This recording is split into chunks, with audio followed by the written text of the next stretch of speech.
Dulu masjidnya Rasul Shallallahu Alaihi Wasallam itu terbuat dari batang-batang pohon. Ada batang-batang pohon pernah dibuat itu masjid tiang-tiangnya.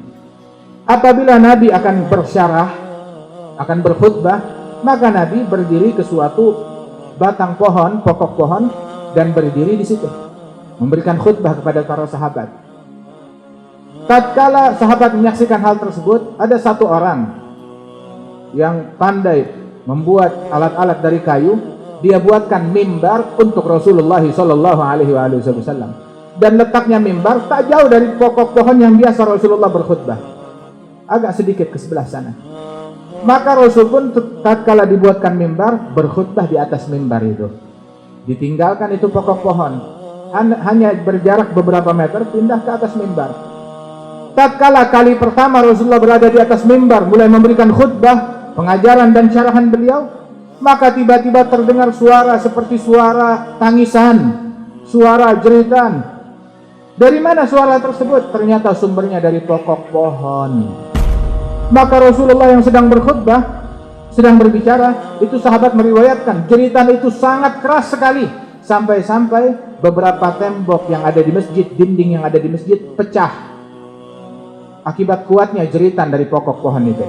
Maka Rasul pun segera turun dari mimbarnya menghampiri pohon tersebut, dan Rasulullah menenangkan, menyentuhnya hingga suara tangisannya perlahan-perlahan dan hilang.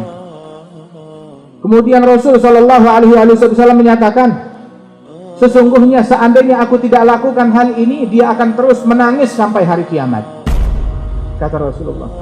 Dan kemudian dalam riwayat yang lain Rasul berkata kepada pokok pohon tersebut, apabila engkau mau, pohon yang sudah dipotong, dijadikan tiang itu, sudah dipotong, sudah mati, sudah kering. Rasul berkata, apabila engkau mau, aku tancapkan engkau di tempat di mana engkau tadinya diambil dari sana, aku kembalikan engkau ke kebun tersebut, dan engkau akan tumbuh dan berbuah secara sempurna. Atau bila engkau mau, aku akan tanam engkau di tempat yang lebih baik, di surganya Allah Ta'ala, dan berbuah-buahmu dimakan oleh para wali-walinya Allah di dalam surga. Maka pohon tersebut seraya langsung berkata kepada Rasulullah Sallallahu Alaihi Wasallam, ya Rasulullah, tanamkan aku di surganya Allah Subhanahu Wa Ta'ala. Maka disebutkan bahwasanya pokok pohon itu pun ditanam di dalam masjidnya Rasulullah, ditanam di dalam masjid, dan mimbarnya Rasulullah diletakkan di atas pokok pohon yang ditanam di situ, di makam daripada pokok pohon tersebut. Al-Imam Hasanul Basri itu diriwayatkan ketika beliau tiap kali membawakan hadis ini, beliau berkata, lihatlah wahai saudara-saudara sekalian, pokok pohon rindu, menangis, tak kuat menahan rindunya kepada Rasulullah Sallallahu Alaihi Wasallam yang berpindah hanya beberapa meter saja dari dia. Maka bagaimana halnya kita tidak menangis karena rindu dan cinta kepada Rasulullah Sallallahu Alaihi Wasallam? Demikian yang dikatakan oleh Imam Hasan al-Basri radhiyallahu anhu wa ardha.